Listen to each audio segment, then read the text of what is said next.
Cardell's. We're in bathroom 1, and here's a next step if anyone needs something to do and wants to help. You can see I'm showing you a gallon of interior semi-gloss paint that's white, and the brush to use is right there. You're looking at a sanding sponge and tack cloth. So what needs to be done is the final coat of paint starting from that trim block there. And the most important thing to note is, and you can see on the edge it only has one coat, and that's why it looks a little rough right there. So you'll want to make sure to paint all the way to the edge, and I already have the painter's tape here to protect the wall, so don't worry about it.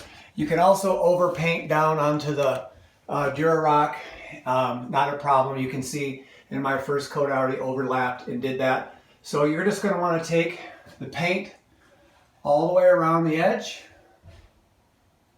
and your stopping point is right there at the corner.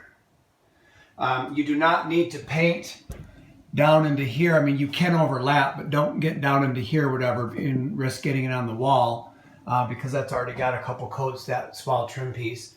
And then last, you'll pick up from the plinth block, which is this block right here, and just really paint the door casing up, over, and down until it stops right here at the plinth block.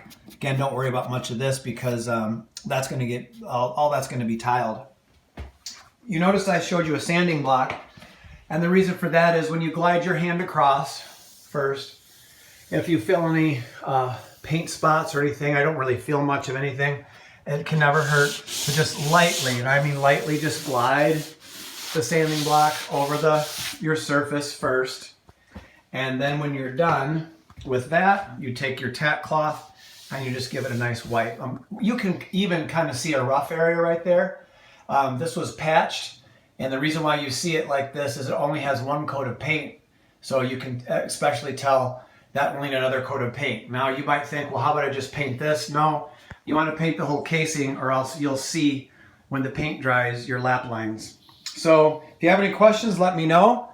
And that would be the last coat of paint for that trim section. And we're moving on to tile.